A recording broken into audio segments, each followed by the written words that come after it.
Just a heads up, there's a good amount of gore in this video, so please be aware.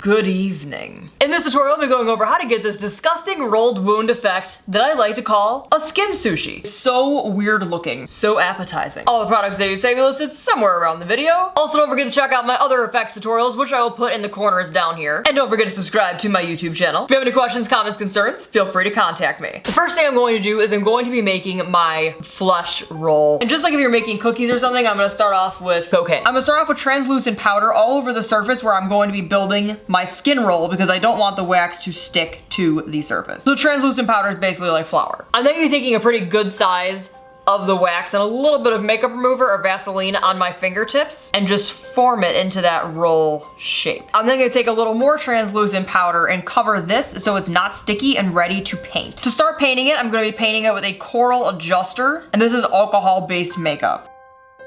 Now remember, when you roll this is actually going to be the inside of the roll, so you don't have to be super detailed with it. You just want to make sure that you make it dark enough so it actually looks like bloody and gross. I'm then gonna be going in with a wash of a little bit more of a blood tone color. This is still alcohol-based makeup. Actually, all the coloring for this will be alcohol-based makeup. And as we go along, I'm getting a little bit heavier with some blood tone. When this is rolled, I want it to look really dark in some areas, like the blood is really fresh and deep and just disgusting. If you guys watch my other effects videos, you guys know that I like my blood a darker color. Tasty, tasty! With a little bit of powder on your spatula, you should now be able to just wiggle it free. Now taking our skin roll. Welcome to Skin Sushi 101. I'm just going to start to roll it.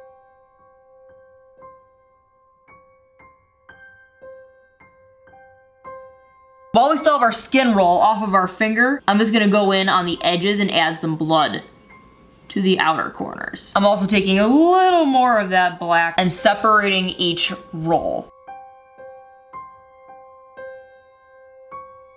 I'm also just doing a general wash, very light, of a very light blood. This is mostly alcohol and barely any paint. And here is our skin sushi roll. Now that we have our flap, I'm going to apply spirit gum to the sides of where the edges are going to be held down by wax. That sounded very confusing, but you guys will see momentarily. I'm also going to put a little bit where the actual roll is going to be. And when working with spirit gum, make sure that you tap the spirit gum. You could always be with a sponge, it does not have to be with your finger. You can not tap the spirit gum, but it's not going to adhere like this. I'm once again taking out some wax, being careful not to squish the spirit gum that is on my finger, and then just squishing it down onto my hand. To smooth down the edges, you guys can use makeup remover, which is what I'm using right now, or you could also use a little bit of Vaseline. You can get majority of the edges squished down with just your fingers. To get a little bit of a better blend, I'm also dipping Vaseline on my spatula and just smoothing out the edges.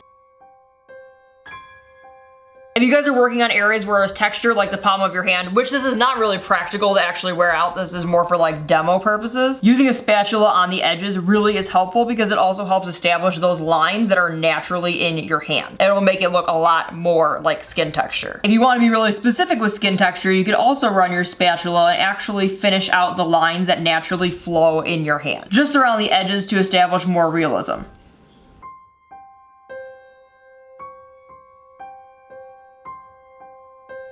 But for this wonderful application, the middle literally does not matter because we're going to be cutting it out completely.